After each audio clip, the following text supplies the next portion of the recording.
We're just about to film a why we conceived video. This is the father leaving. I didn't conceive anything. See ya. See ya. Mwah. If you're wondering where Chippy is going, he's actually going to get some durian. Where else would he be going, right?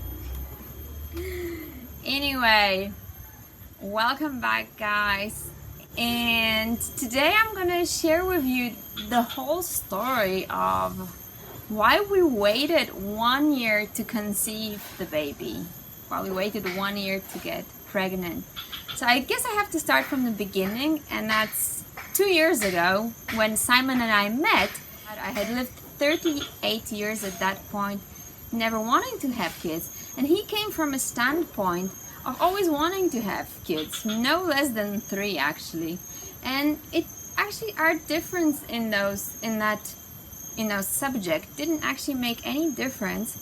And you know, he accepted my standpoint, I accepted his standpoint, and in time our love just grew. And every month I discovered how filling this relationship is, and you know, how much love there is between the two of us. And I don't know what happened, but after several months with him, I started wanting to have kids with him. I started wanting to bear his kids.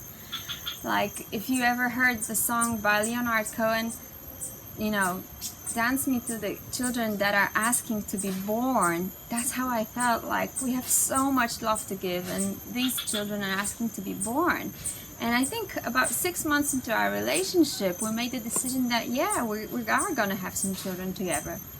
And it was very interesting to see that once we made that decision from the heart, it's like a spirit joined us, a spirit of a being, a baby.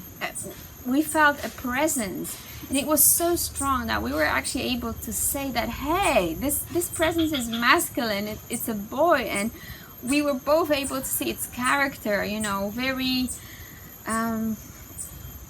confident, like a silent presence, beautiful. And we both knew he had to be named Leo.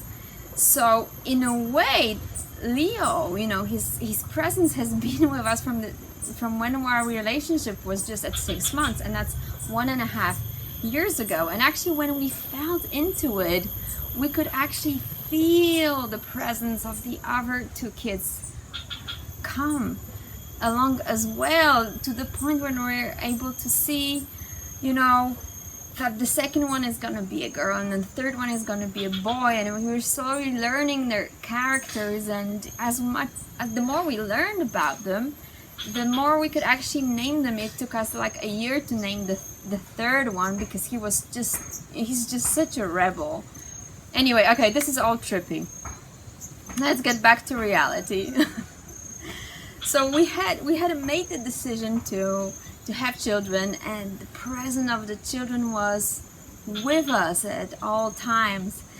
But we also decided that this is just the start of our relationship. And as you know, we are fruit hunters. We travel all around Southeast Asia hunting for fruit and eating nothing but the great quality jungle fruits, right? And we felt that we wanted 1 more year of this badass adventure, that we wanted to go to places like Papua, Malukus, deep into the Sumatran jungles, you know, really come through Borneo. And we wanted to give ourselves the time to do that, to just like really enjoy our relationship. And when we made that decision, I was 38 years old at the time. And I realized that for a woman who wants to have, you know, 1 up to 3 kids, when you just make that decision at 38, most people will go like, okay, there's no time to waste and start now. But I feel like our bodies are just getting younger on the fruit diet. We're cleansing more and more, and we're actually reversing the age process. So for me, making the decision that we're gonna wait 1 more year was totally fine. I was completely fine with it.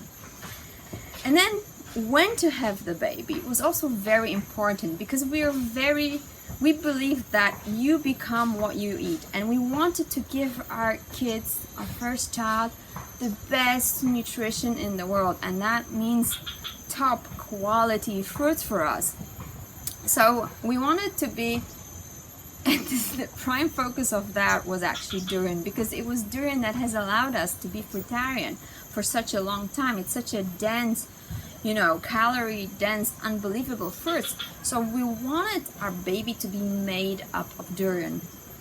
So we are very clear that we wanted the baby to be conceived in durian season, and then we wanted us to stay within durian season during the whole pregnancy, especially focusing on, being in Borneo in the middle of the pregnancy, where I can still fly, to get all those jungle fruits, all those nutrients from prehistorical fruits as building blocks into the baby. And then when we felt into it, we also knew that we wanted to birth the baby in Bali, because Bali feels like home. It has this, wonderful homey spirit for us. So we looked at the durian calendar and we timed the conception of the baby accordingly, also bearing in mind to limit our flights to minimum. Sorry, there's a construction site over there. So we wanted to be in durian season whilst flying the least, and we calculated that we have to conceive the baby around July and have the baby born around March and April.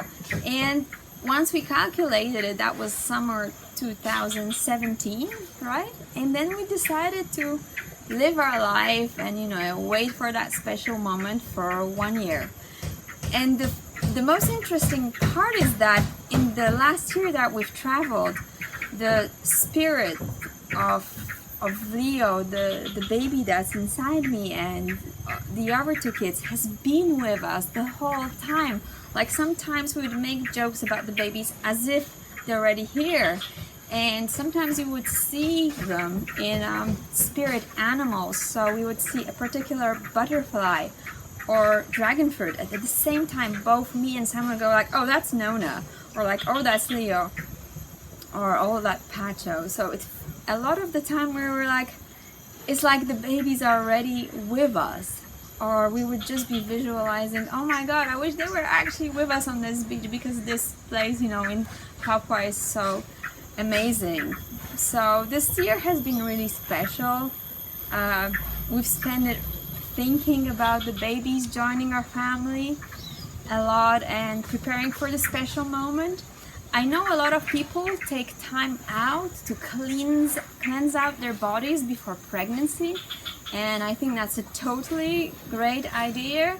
Because we only eat fruit for so many years, we felt that there was no other way that we could cleanse our bodies, that we cannot take this diet any further, because our diet has already been so cleansing, and we live a really naturally hygienic lifestyle. We don't bathe in chlorine, we walk barefoot, we inhaled all the microbiome we could have from waterfalls and jungle tracks and rivers.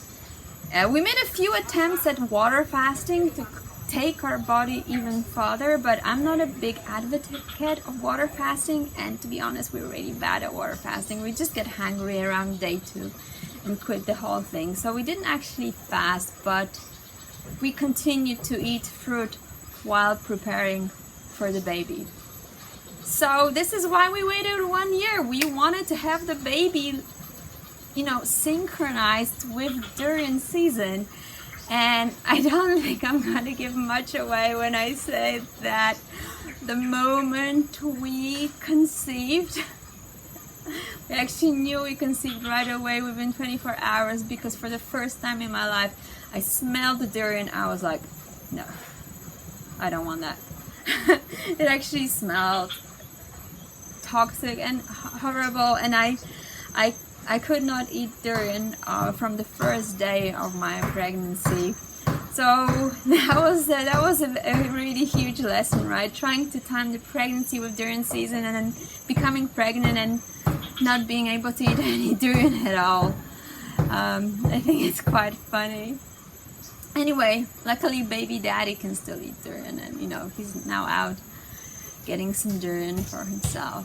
Anyway, thank you so much for watching this video. If you have any questions, please post down below. Mwah. We love you, and this is the little bump. This is the little Leo.